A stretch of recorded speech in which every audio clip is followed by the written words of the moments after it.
Level 100. Pinnacle of power for a Pokemon. Very few Pokemon ever reach this level. This is a series of videos in which I push Pokemon's levels to the absolute limit by raising them to 100 in unconventional ways and environments. Because, more or less, I'm crazy. This is the Level 100 Gauntlet. I hope you enjoy. One of my absolute favorite genres of YouTube videos is Luigi wins by doing absolutely nothing. I can't believe it's been almost 10 years since I first watched in awe as Luigi's threatening aura alone led him to victory. I guess you could consider this video my tribute to that genre, because compared to the typical Level 100 Gauntlet, I will personally be doing next to nothing in terms of gameplay, and rest assured, Luigi won't be either. Going back to the Daycare Gauntlet I did in Virtual Console Red version in 2016, I raised a Jigglypuff to level 100 in the Daycare, relying only on taking steps in-game to get experience points. At one point I tried out a trick in the Rocket Game Corner where I held down a single direction walking towards a spin panel to let the game constantly take steps autonomously. I found that this was a very inefficient method in Gen 1, and found faster success manually biking around the Kanto region myself. Places like the Rocket Game Corner where you can hold down one button and walk indefinitely aren't uncommon in the rest of the Pokemon games, and some of them are actually pretty darn fast and let you ride your bike. So one day I asked myself, which way of doing this is the fastest? Which leads us to our gauntlet today. I'm going to be leaving multiple games running at once with some of these methods, and I want to see which one reaches level 100 the fastest. Don't expect anything too scientific here. With the way that I'm setting this up, I'm probably not going to get a very accurate measurement of how many experience points per second most of these methods pump out, but we can at least see how fast these methods are when compared to each other. Now, I wish I could leave every game with every possible method going at once, but I don't quite have the equipment for that, so I will only be going with a select few methods that I imagine would be the fastest or most interesting. So what you see now are some honorable mention auto-leveling methods that you can do that I just didn't opt for. It's worth noting that in Alola, the Daycare doesn't grant you experience at all for taking steps, and instead in Sun, Moon, Ultra Sun, and Ultra Moon, you can do passive leveling with IL Level Up. This is a little bit more involved and takes quite a while, so I'll be saving this for its own gauntlet one day. So now, here are the 5 methods and games I went with. First up, I have the lesser-known Route 133 bike trick in Ruby and Sapphire. If you surf on the currents from Pacific Log to this one specific tile, you can hold right and let the current constantly push you back on your bike. It only works on this one specific tile, and I suspect that it was an oversight because this tile lies on the border between Route 133 and Route 134. I'm going with Ruby or Sapphire over Emerald here because Emerald has the Pokénav call feature, which can disrupt an auto-leveling session. Second, I have the popular Daycare loop in Omega Ruby and Alpha Sapphire. Though it looks like you're constantly changing directions, the camera actually does all the work, and all that you have to do for constant steps here is hold up. Third, I have the Agate Village cliff trick from Colosseum. If you position yourself just right on this cliff and hold down, the screen slightly shakes and your character is constantly registering steps. This is definitely one I included because it's cool more so than it being fast. This is also possible in XD, but it seems a little bit slower and more finicky.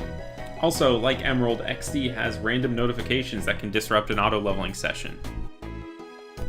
Fourth, I have the Battle Subway loop in Black and White. If you enter the Battle Subway and take one step forward, you can hold up or down to run in a constant loop. Though you can't bike this, you can run it, which is still pretty fast.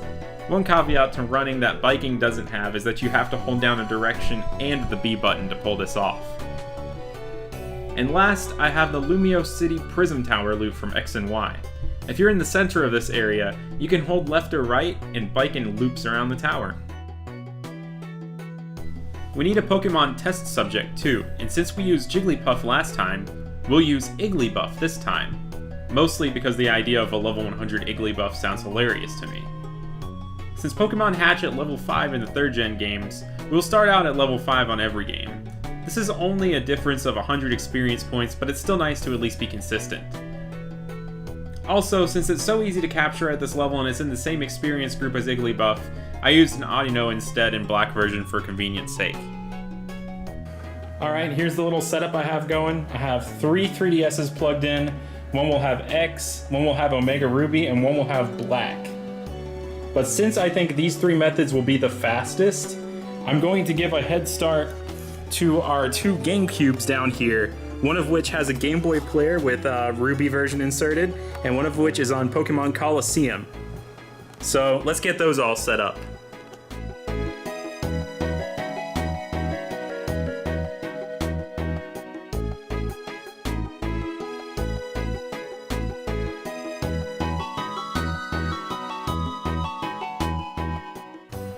Now, in order to make this automatic, we're going to unplug the GameCube controller, and we're going to hold up, or the opposite direction of the way that we want to be going whenever we plug it in. And then plug it in holding that direction, and release. That's not quite the one we want, because it's not shaking nearly enough. So just keep doing this until you get the desired angle. There we go. And now we have the positioning just right. We're not moving the stick on the GameCube controller at all, and yet our character is moving in place like crazy. So we're going to just want to take our controller, keep it in a safe place where I won't accidentally like bump it or anything. And now let's get over to the right side on our Ruby version.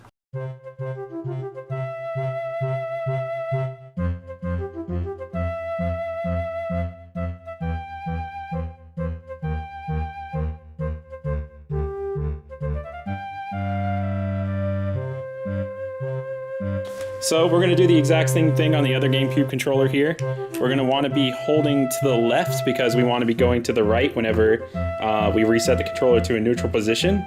We're going to plug in the controller, release, and now this controller isn't doing anything. But when we look over at the character, we're constantly going to the right. So now we can leave these two games going as long as we want, basically. And our GameCubes are all set up for this auto-leveling gauntlet. And now, it is DS time. So now on these DS games, we have 2 level 5 Igglybuff and 1 level 5 Audino. And we're about to go leave them in the daycare now. Alright, the Pokemon have been deposited, so let's get all set up for this. Now, it saddens me to say this, but unfortunately, holding down these directions on the 3DSs will not be free. It'll cost a little bit of money. In fact, it will cost exactly 30 cents, as we'll be using coins to hold the circle pads in a certain direction. All we need to do is take the coin, set the coin under the circle pad at just the right angle, and there we go. We have a DS automatically moving by itself. Just gotta repeat this with the other 2 DSs now. This one needs to be going up. And this one needs to be going up and running. I have taped down the B button here because I don't really have any other good paperweights, so I apologize to people who might get frustrated by that. I'm sure some of y'all are out there. But now we have this one going up, and now we have 3 beautiful, autonomously moving 3DSs. And hopefully they'll stay this way for the next 24 hours. Now I'm gonna set up an old phone, get a little time lapse going, just because why not? And I'm gonna kick back, chat with some friends on Discord, and do some shiny hunting on Let's Go, so you'll probably see me in a time lapse for quite a bit. Let's get at it. Currently the time is 7:54. I will check again at this exact time tomorrow to see how many experience points we've accumulated. If multiple Pokemon by some crazy chance have hit level 100 by then, we might have to do a round 2 to determine which way's the fastest, but I don't think that's gonna happen. So let's just get it going. Yo, check out this rig though. Nintendo Switch box and a Ziploc bag box with a phone. This is a high quality rig. The finest that 30 cents can buy. Using an app on my phone, I was able to take 1 picture a minute for this time lapse. However, it was kind of limited to 480p quality, which isn't the best. But I think the overall time lapse effect is much more important than the image quality, and I think the overall time lapse turned out pretty cool. I let the time lapse run all throughout the night, and all throughout the next morning and day while I was at work.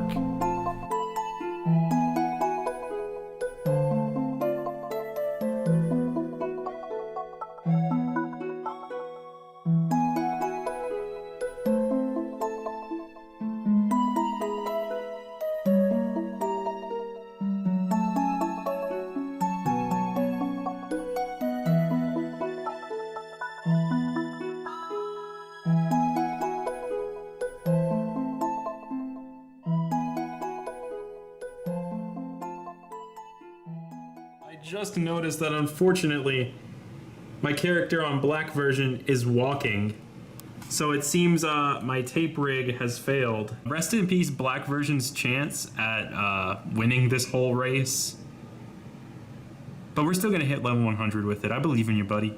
Then the clock struck 7:54.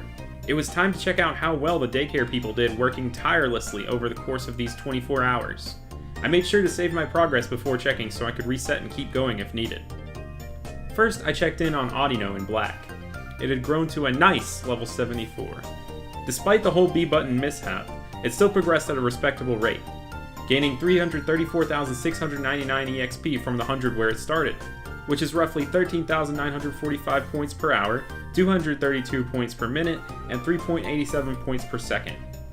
These are probably super inaccurate due to the mix of running and walking that happened, but that's okay because I made a disclaimer at the beginning of the video about it anyway.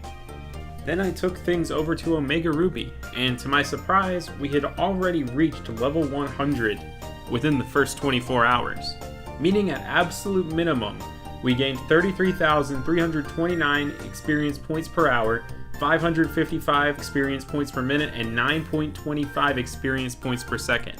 At bare minimum. It's starting to look like we might have to do a round 2 here. So let's go over to X and see if that also did it. And it is. So we hit level 100 on 2 games. We're definitely going to be having to do a round 2 here. But let's go over to the GameCubes and check out what the 3rd gen games are up to. Our other Igglybuff and Hoenn made it to level 81, gaining 435,201 experience points. Our water biking got us 18,133 EXP per hour, 322 per minute, and 5.04 per second.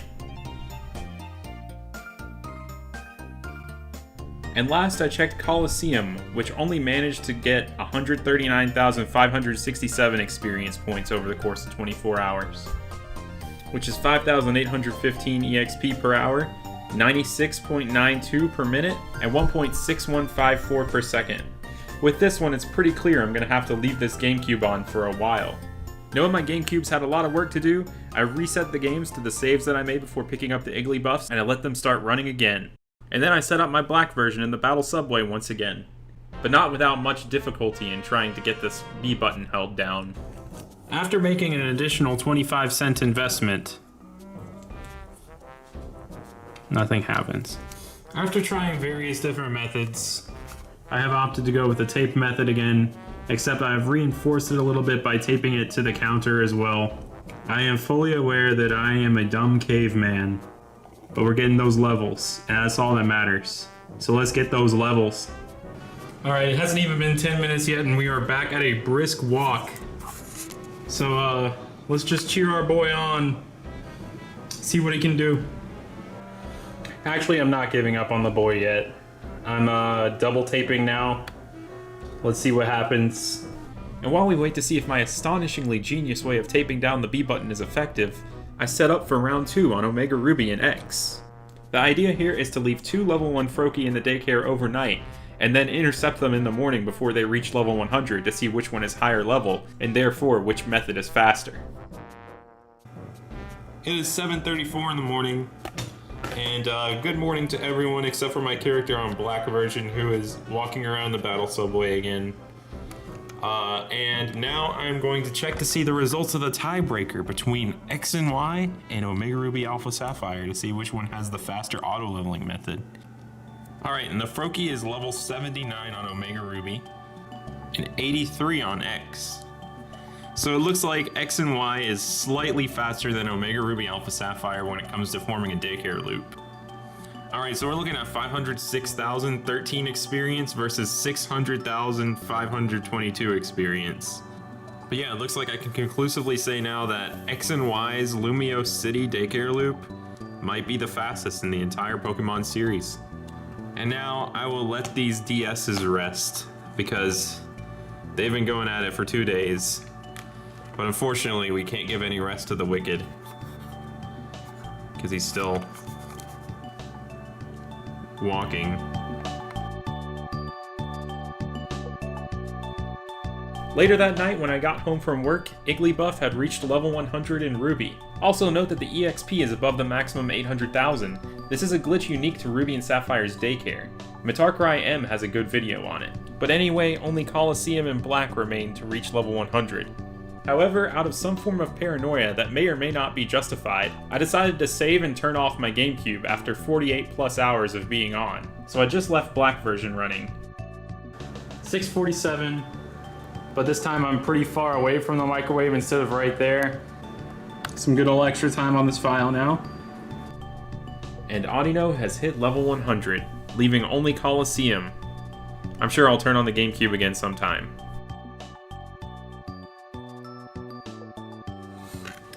Today is Easter. It is 6:26 right now, and I finally have this thing going again. Maybe it's for the best that I took a little break from doing this, because we did have some bad storms last week and we lost power a few times, so maybe I saved myself from losing a lot of progress by deciding not to make any progress. But I think I'm in it for the long haul now, and I'm going to leave this baby on until we get this Igglybuff to level 100. April 22nd, Diamond and Pearl Day, and I get home greeted by this. The blinking alarm clock. A universal sign of the power going out sometime during the day. And that means that we're probably going to have to do over that whole day of progress on the GameCube. So let's fire it up and see what's going on. I hope to see by some miracle that the GameCube's power was somehow uninterrupted. But when I looked at the capture, I was booted back to the title screen. I set back up, ready to go at it again. But this wouldn't be the end of my power woes. I just got back from a walk before work this morning, and the power went out again. Let's hope the power doesn't go out again. They must be doing some sort of electrical maintenance work or something, because it is definitely not stormy outside. Thankfully, things went smoothly after that, but there was one more slight break on the 26th when I went out of town for the weekend. I stopped for the weekend at level 96, so we were clearly in the home stretch with not much longer to go. 8:09 a.m. I am clearly back at my apartment now.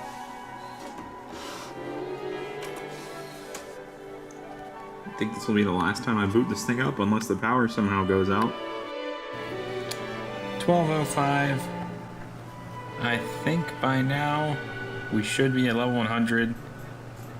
So let's go check on that. When I went to save, I noticed something interesting about the playtime on my file. Knowing that this was over 100 hours, the clock appeared to be stuck at 10 hours. So maybe they didn't account for anyone ever playing more than 99 hours of Colosseum.